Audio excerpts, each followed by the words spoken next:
മഴ ശക്തമായി തുടരുന്ന സമയമാണെങ്കിലും തലസ്ഥാനത്ത് തിരുവനന്തപുരത്ത് മഴക്കാലപൂർവ്വ ശുചീകരണം എങ്ങും എത്തിയിട്ടില്ല എന്നതാണ് യാഥാർത്ഥ്യം. നഗരമധ്യത്തിലൂടെ ഒഴുകുന്ന ആമിഴഞ്ചാൻ തോട് വീണ്ടും മാലിന്യ കൂമ്പാരമായി മാറിയിരിക്കുകയാണ്. ആമിഴഞ്ചാൻ തോട് എന്താണെന്ന് നമുക്കറിയാം. അവിടെ തൊഴിലാളി വീണ് മരിച്ച സംഭവം ഒക്കെ നമ്മുടെ മനസ്സിലേക്ക് വളരെ പെട്ടെന്ന് വരുന്നുണ്ട്. സമീപവാസികൾക്ക് തീരാദുരിതമായി മാറിയിരിക്കുകയാണ് ഇപ്പോഴത്തെ ആ മാലിന്യ കൂമ്പാരമായി മാറിയ ആമിഴഞ്ചാൻ തോടിന്റെ അവസ്ഥ.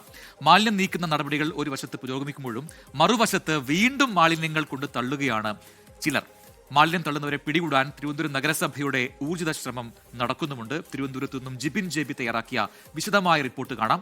മാലിന്യപ്പുഴയാകുന്ന ആമിഴഞ്ചാൻ. മഴക്കാലം ഇങ്ങെത്തിയതോടെ തിരുവനന്തപുരം നഗരത്തിന്റെ മഴക്കാലപൂർവ്വ ശുചീകരണം എന്തായി എന്ന് നോക്കാനാണ് 24 വാർത്താ സംഘം എത്തിയത്. പക്ഷെ കണ്ട കാഴ്ചകൾ ഞെട്ടിക്കുന്നതാണ്.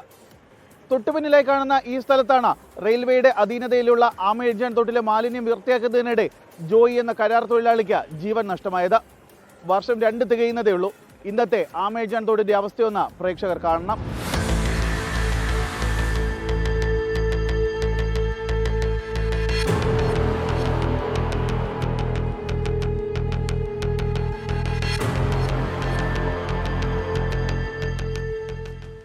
തിരുവനന്തപുരം നഗരത്തിന് എന്നും തലവേദനയായി മാറിക്കൊണ്ടിരിക്കുകയാണ് മാലിന്യവാഹിനിയായി ഒഴുകുന്ന ആമിഴഞ്ചാൻ തോട്.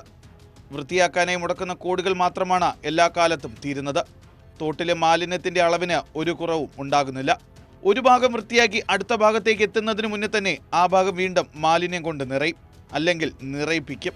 ഈ ഓട മുഴുക്ക വേസ്റ്റാ, നാട്ടുകാർ കൊണ്ടിടുന്നതാണ്. അത് എടുക്കുന്നവനും പോകുന്നവനും കഷ്ടമാണ്.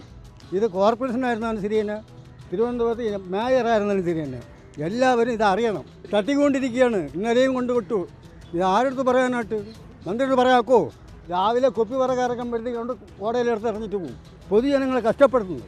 അത് നിങ്ങൾക്കായിരുന്നാലും ഞങ്ങൾക്കായിരുന്നാലും എല്ലാവർക്കും ബുദ്ധിമുട്ടാണ്. ഇവിടെ ഈ ഓട നന്നാക്കുന്ന ആൾക്കാരുണ്ട്. അവർ വന്ന് ഓട നന്നാക്കുന്നു. പക്ഷേ ഓട നന്നാക്കിയിട്ട് പോകുമ്പോഴും പിന്നെയും കൊണ്ട് തട്ടയാണ്. അപ്പോൾ അതിവിടെ വന്ന് മാലിന്യം കെട്ടി നിൽക്കും. അപ്പോൾ അവരുടെ ബുദ്ധിമുട്ട് മനസ്സിലാക്കാൻ ഈ നാട്ടുകാർക്കില്ലേ? അവർ ഈ മാലിന്യങ്ങൾ ഒന്നിൽ കോർപ്പറേഷനിൽ കൊടുക്കണം, അല്ലെങ്കിൽ എന്തെങ്കിലും ചെയ്യണം അവർ.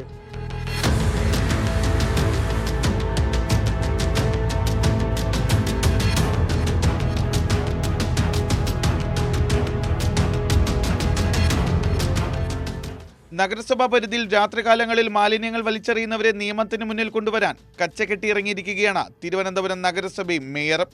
കഴിഞ്ഞ ദിവസം രാത്രിയിലും ഒരു വാതിൽക്കോട്ടയിൽ മാലിന്യം തള്ളാനെത്തിയവരെ ലോറി സഹിതം മേയർ പിടികൂടി. വാഹനവും കസ്റ്റഡിയിലെടുത്തു. ഈ വാഹനം മുനിസിപ്പൽ ആക്ട് അനുസരിച്ച് കോർപ്പറേഷൻ്റെ ഹെൽത്ത് സ്ക്വാഡ് സീസ് ചെയ്യുന്നുണ്ട്. ഞങ്ങളുടെ ഗ്യാരേജിലേക്ക് മാറ്റും. പിന്നെ കോടതിയിൽ സമർപ്പിച്ചിട്ട് അതിൻ്റെ നിയമ നടപടികൾ മുന്നോട്ട് പോകും. പലപ്പോഴും സംഭവിക്കുന്നത് തിരുവനന്തപുരത്തെ പല സ്ഥലങ്ങളിലും പതിറ്റാണ്ടുകളായുള്ള ചില പ്രൊട്ടക്ഷൻ കൊണ്ട് ചില ഗുണ്ടാ മാഫിയ സംഘങ്ങൾ പല മേഖലയിൽ പിടിമുറുക്കിയിട്ടുണ്ട്. അപ്പോൾ കോർപ്പറേഷൻ്റെ ഹെൽത്ത് സ്ക്വാഡ് തന്നെ രാത്രി രംഗത്തിറങ്ങുമ്പോഴേക്കും അവരെ ശാരീരികമായി ആക്രമിക്കാൻ ഉൾപ്പെടെ ഈ മാഫിയകൾ തുനിയുകയാണ്. അതുകൊണ്ട് തന്നെ പലപ്പോഴും അവർക്ക് ജോലി ചെയ്യാൻ പറ്റുന്നില്ല. ഞങ്ങൾ പോലീസിനോട് ഇക്കാര്യം ആവശ്യപ്പെട്ടു. പോലീസിൻ്റെ ഭാഗത്ത് നല്ല സഹകരണം വരികയാണ്. അതോടൊപ്പം ആവശ്യമായ ഘട്ടങ്ങൾ ഇങ്ങനെയുള്ള മാഫിയകൾ രംഗത്തിറങ്ങുകയാണെന്ന് ഞങ്ങൾ ജനപ്രതിനിധികൾ ഇറങ്ങാൻ തീരുമാനിച്ചിട്ടുണ്ട്. ഒരു കാരണവശാലും ഇങ്ങനെയുള്ള ഒരു ഗുണ്ടാ സംഘങ്ങളെയും മാഫിയ സംഘങ്ങളെയും നിയമം കയ്യിലെടുത്ത് കളിക്കുന്ന ഒരാളിനെയും വച്ച് വാഴിപ്പിക്കാൻ വേണ്ടി കോർപ്പറേഷൻ ഉദ്ദേശിക്കുന്നില്ല. ആമിഴഞ്ചാൻ തോട്ടിലും മറ്റ് ജലാശയങ്ങളിലും മാലിന്യങ്ങൾ വലിച്ചെറിയുന്നതാണ് തിരുവനന്തപുരം നഗരത്തിലെ വെള്ളക്കെട്ടിന് വരെ കാരണമാകുന്നത്. ഈ മാലിന്യ പ്രശ്നം മനുഷ്യനിർമ്മിതമാണ്. കോർപ്പറേഷന്റെയോ സർക്കാർ സംവിധാനങ്ങളുടെ തലയിൽ കൊണ്ട് കെട്ടാൻ സാധിക്കുന്നതല്ല ഈ മാലിന്യ പ്രശ്നം. ആമിഴഞ്ചാൻ തോട്ടിലേക്ക് മാലിന്യങ്ങൾ വലിച്ചെറിയുന്നത് ജനങ്ങളാണ്. ഓരോ തവണ വൃത്തിയാക്കുമ്പോഴും വീണ്ടും വീണ്ടും മാലിന്യങ്ങൾ ഇങ്ങോട്ടേക്ക് വലിച്ചെറിയും. സ്വയം തീരുമാനമെടുത്താൽ മാത്രമേ ഈ പ്രശ്നം പരിഹരിക്കാൻ സാധിക്കുകയുള്ളൂ. സന്തോഷ് ചേവർക്കൊപ്പം ജിബിൻ ജെബി, 24 തിരുവനന്തപുരം.